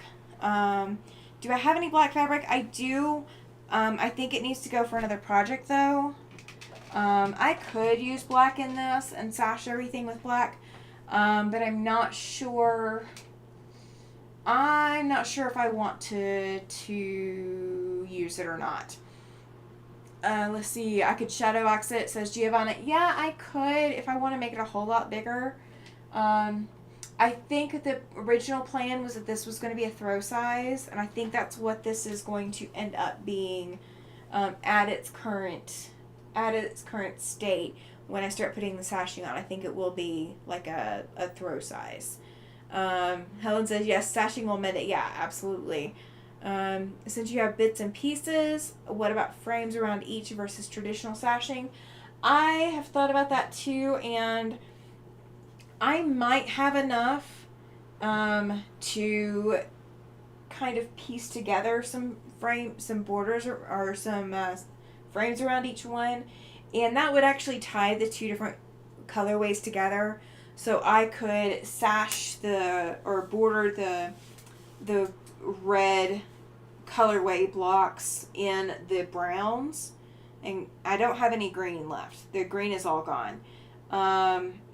And then border all of the brown blocks with something from these. So I might be able to do something like that and make them all a little bit bigger, but I don't know that I have enough to do all of them. So we're going to have to see what I do have. Let's see. Andrea was asking if the black. I don't know. I honestly don't know. And then Giovanna says going for a light sashing. Yeah, I think so too. And then just use this as a border to make it even bigger. border and binding with it. I do have, it looks like I have white on my shelves. I don't want to use the yellow. It's way too bright. I do have some creams and some tans, but I don't think I really want to do tan with all this brown that's up here. I think white will be my best option of what I've got. I do have green, a solid green, but I don't think it will go well with the green that's already here. So I'm not quite sure yet what I want to do to fix it all. But what I may do is do sashing just so that I can or do like pieced sashing, just to make all of them the same size. Giovanna says white, no. Well, see, I mean, that may be all I have, that I already have. Because I think everything else that's light, I mean, I have a pastel pink. I mean, I don't have a lot of light colors. Light is not typically what I have. But I will have to get over there and just look, see what I've got. I mean, I do have prints, but I was just looking at the solids. Chloe says audition the tan, and Giovanna says beige. Okay. That's what I'll probably pull out. I mean, I've got some prints over there, and I can't see all of my prints. So my top shelf that I can see is my solids. I've got my batiks, and I'm not using batiks for this. I'm not mixing batiks into this. I have my eyelets, which are, it would give it a different kind of interest, but I don't think I want to do the eyelet fabrics. I have my silks, which are not going in here either, and then I have project fabrics that are specific projects.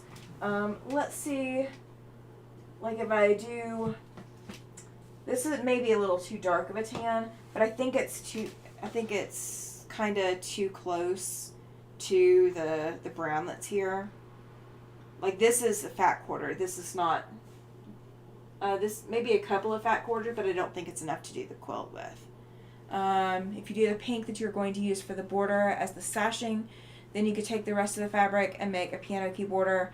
I might not even have enough for that. I'm not sure if I do. I'm gonna have to see. Let me see if this, I don't have enough of this either, but this would be another tan. It's a very, very light tan. I mean, that might work. Something along those lines might work, maybe. Okay, frame it, then sashing with beige. Okay. Yeah, too yellow on that first one. Yeah, it is. And it's not super yellow on camera. It's not as yellow in person as what you guys are seeing. But I'm just going to have to, I guess, get all of these blocks to the same size before I can decide what size it can finish out at. So I think that's my next step, is taking all of these down and making sure each block comes up. The second one, yes, is what you were saying, Giovanna. So this one, like something along those lines would work, like the light tan. Okay. So something along those lines, I can take this over to my full fabrics and see what I've got. But I think what I am going to do is I'm going to sash these out enough so that they're all a uniform size, because they're supposed to be 12 inches finished, and they're not. There's no way. I mean, this one right here, I can already tell you, there's no way it's 12 inch finished. This one won't be either because it's wonky. And some of these others, I'm going to be cutting points off to bring it down to 12 inches. So I don't know. I need to make them all the same size. Susie is going to bed. She says good night. Good night, Susie. Thank you for being here. I think I am actually about to head to bed too, you guys. But now that we've got all 12 blocks up there, all I have to do is figure out what kind of sashing I'm going to do on each block and get them up to the same size, and then we can revisit. So if I have not finished this before Saturday morning, this is going to be our Saturday morning project, is sashing and finishing this out. So that is my goal, is we're going to have this done next Saturday. I don't know what we're doing on Tuesday yet. It is not this. We're not working on this on Tuesday. But we are going to probably be working on it on Saturday morning. So Saturday will be a little bit longer live this upcoming Saturday. The following Saturday, the last Saturday in August, let me bring you guys off of that side camera. The last Saturday in August, we are going to not be able to do a live. I am going to be working on a barn block with my local quilt group. So I get to go over to go have a potluck lunch and go hang out and go paint a barn block.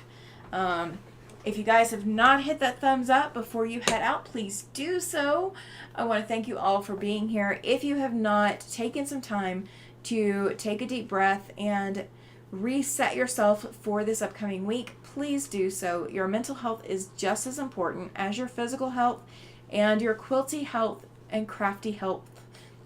Quilty and crafty health will get you there too. So if you've not gone and petted some fabric lately, if you've not touched your machine, if any of that is lacking, please take another moment, go touch some fabric, go pet something, and go take that deep breath and recharge yourself.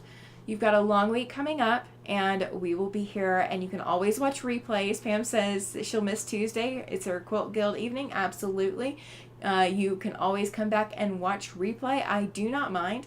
Giovanna says you'll have a great time. I'm looking forward to it. It's going to be a good time. I had fun last year, and I look forward to doing something a little new and a little different this year.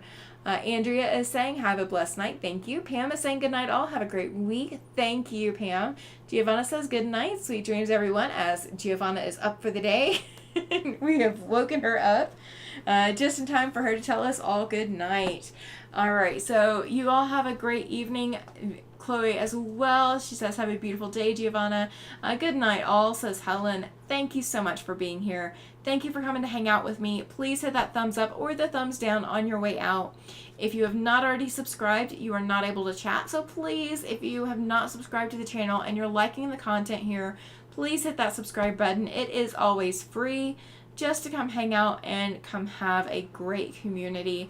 You will not find a better community than what you find here. Thank you for being here. Thank you for hanging out with me on this After Sunset